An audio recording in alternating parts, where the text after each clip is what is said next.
এত লম্বা কবরের জিন্দেগি কেমনে পার হবেন বলেন তো? নূহ আলাইহিস সালামের জামানায় যারা মারা গেছে তারা আজ কত হাজার বছর কবরে পড়ে আছে। ইব্রাহিম আলাইহিস সালামের জামানায় যারা মারা গেছে তারা আজকে কতদিন কবরে পড়ে আছে। হ্যাঁ, আবু জেহেল আজকে কত বছর কবরে পড়ে আছে? 1450 বছর, আরো বেশি, 1450 বছর ধরে পড়ে আছে কবরে।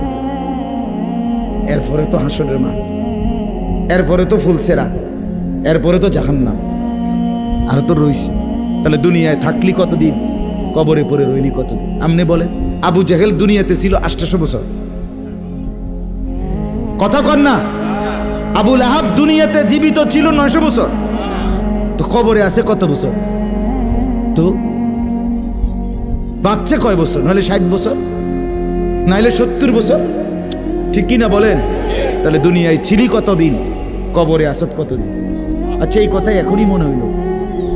হ্যাঁ, এরপরে তো সামনেরটি রয়েছেই মিয়া, এখনো তো কিয়ামত আসে নাই, এখনো তো ইসরাফিল ফু দেয় নাই।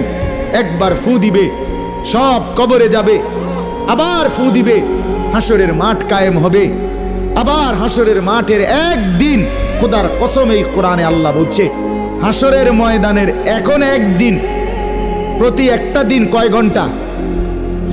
হাসরের একদিন আল্লাহ বলছে 50,000 বছর, 50,000 সানা, 50,000 বছর।